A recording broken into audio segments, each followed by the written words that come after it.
Bonjour, j'espère que vous allez bien. Aujourd'hui, on va voir une technique de mesure qui utilise un pan complet qui va nous permettre de débarrasser de la composante continue d'un capteur. Donc, on utilise un demi-pan qui va nous permettre de récupérer la variation de filament physique en fonction de la résistance. Donc, on peut utiliser le capteur ici, ensuite on va utiliser une résistance ici. Sinon, dans le cas inverse, on peut utiliser le capteur ici, puis la résistance ici. Donc, le problème avec cette façon de mesure, donc souvent, si on prend par exemple les jauges de contrainte, donc on a le alpha qui est une résistance, le R0 par défaut, plus le delta R. Donc le R0, à l'absence de filament physique, on a le R0. Puis, vu qu'on a une variation de contrainte sur le capteur, donc on a une variation de la résistance. Dans le cas idéal, on aimerait bien, à l'absence de filament physique, c'est-à-dire le delta R égale à R0, on aimerait bien avoir une tension ici V égale à 0. Dans ce cas, lorsqu'on utilise un demi-pan, ici, on a le R0, c'est R0 plus R fois le V. Donc souvent, pour les jauges de contrainte, on utilise un pan, la valeur de la résistance ici égale à celle-là. Du coup, on va avoir une tension égale 1 demi, la tension. Du coup, on va avoir une tension, V0, on va l'appeler le V0, c'est 1 demi la tension V. Comme vous voyez ici, donc on a une composante continue qui est 1 demi la tension V. Dans le cas idéal, on aimerait bien que cette valeur V0 égale à 0. Du coup, à l'absence de variation de contrainte, on aimerait bien avoir une tension qui est nulle. Voilà, aujourd'hui, on va voir la technique de pan complet. Donc, c'est exactement, si vous avez compris le principe de demi-pan, c'est exactement pareil. On va utiliser deux demi-pans parallèles. Voilà, donc on va prendre un pan complet générique. Il contient 4 résistances. Pour le moment, on ne va pas parler de la notion du capteur. On va juste prendre un pan complet. Voilà. Celui-là, on va l'appeler le R1, R2. Donc ici, on a une tension V. Ensuite, on va prendre un autre demi-pan ici. Donc ici, on a le R3, R4. Donc ce point-là, on va l'appeler le A. Donc on a ici une tension VA vers la max. Ensuite, ce point, on va l'appeler le B. On a une tension ici, VB. Donc ces deux demi-pans, on va les connecter. Donc ils sont alimentés de la même façon. Du coup, on va juste connecter ces deux-là. Du coup, on a un demi-pan ici, on a un demi-pan. Donc les deux, ils font un pan complet. Dans le cas d'utilisation d'un demi-pan, donc on mesure juste le VA. Dans ce cas-là, lorsqu'on utilise un pan complet, on va utiliser le VAB. C'est-à-dire, on va calculer la tension différentielle entre ces deux points-là. C'est-à-dire, on va prendre le VA, moins le VB, on va obtenir une tension différentielle. Et c'est grâce à cette technique de faire une différence, ça va nous permettre de débarrasser de la composante continue. Donc, on va calculer le VA et le VB. Donc, on va juste utiliser un pan diviseur. Donc, on a le VA égale à R2 sur R1 plus R2 fois le V. Donc, on a le VB, donc R3 divisé par R3 plus R4 fois le V. Donc voilà, on va faire la différence d'ici de là. Dans ce cas de configuration, ce qu'on va faire, donc lorsqu'on va utiliser un pan complet, il faut bien positionner le capteur. Donc le capteur, on peut choisir par exemple, donc ici le R3, on peut mettre notre capteur ici. Voilà, ensuite on va l'appeler le alpha, on va prendre notre alpha égale à R3. Donc on va calculer maintenant le VA et le VB, en fait on va faire la soustraction des deux.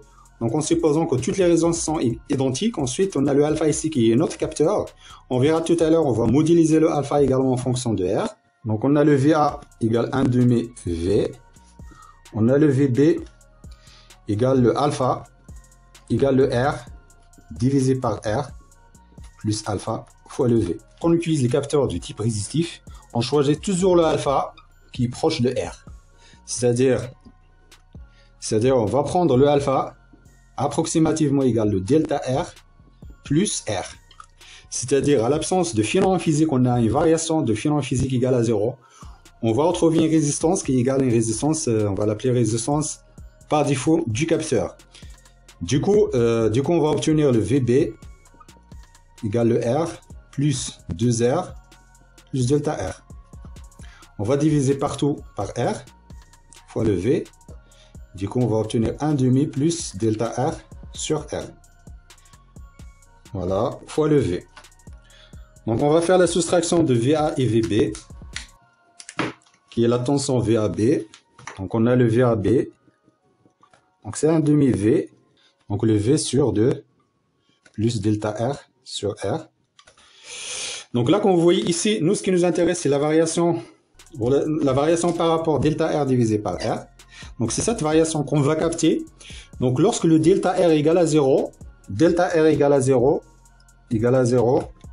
donc on a le VAB égale V sur 2 moins V sur 2 égale à 0. Donc 0 volts. On a le VAB. Donc ça, c'est la condition d'équilibre. Lorsqu'on est à l'équilibre, c'est-à-dire lorsqu'on va calibrer notre pont, donc il faut que la tension, le VA moins VB égale à 0. C'est-à-dire au moment d'utilisation du pont complet, donc il faut à l'équilibre, c'est-à-dire à l'absence de phénomène physique. Ici, on a le RR. Donc ici, on a le alpha. Voilà. On a le R plus delta R. Ensuite, on a le R. Donc, avec la carte Arduino, on va utiliser une tension différentielle. Donc, les pins analogiques de la carte Arduino, normalement, c'est 1 méga. Donc, on peut utiliser, par exemple, le A0 ici et le A1 ici. Ensuite, on va faire la différence des deux. Ça va nous permettre de mesurer une tension différentielle. Sinon, vous pouvez utiliser des amplificateurs différentiels qui calculent la différence, qui fait la différence réelle entre deux tensions analogiques. Donc, voilà l'idée à l'absence. L'idée ici, au moment de calibrage du pont, donc il faut que la tension mesurée égale à 0. Donc il faut faire attention lorsque vous utilisez un pont complet. La tension mesurée, c'est la différence. Donc il peut être positive ou négative. Dans tous les cas, si vous utilisez une carte Arduino avec deux pins A0 et A1, donc cette tension-là, le VA, il est toujours positif. Le VB, il est toujours positif. Dès qu'on fait la différence, elle peut être positive ou négative. Par contre, si vous utilisez un amplificateur différentiel à l'extérieur de la carte, donc la tension là, donc sa tension V, donc ça peut varier d'une façon positive ou négative. Et la carte Arduino, le convertisseur analogique numérique, il accepte que des tensions positives. Donc vous pouvez vous amuser à changer la position du capteur. Donc vous pouvez utiliser le capteur par exemple ici ou ici. Donc ou ici. Donc, vous pouvez refaire les mesures et voir le changement de la tension V en fonction de la position du capteur. Il se peut par exemple que vous avez déjà calibré votre pont.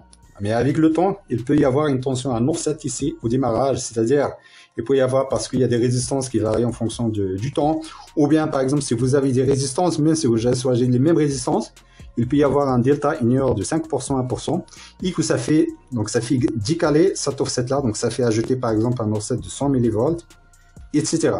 Et là, ce que je recommande de faire, c'est-à-dire les résistances ici, au lieu de mettre des résistances comme ça fixes, vous pouvez par exemple ajouter une résistance variable ici. Voilà, donc on a ici une résistance variable, un potentiomètre, Pi1, Pi2. Et grâce à ce potentiomètre là, donc au démarrage, lorsque vous mettez votre capteur, donc vous avez un paramètre de réglage. N'hésitez pas à rejoindre notre académie, il y a un dans la description. Je vous remercie de votre attention et au prochain tuto.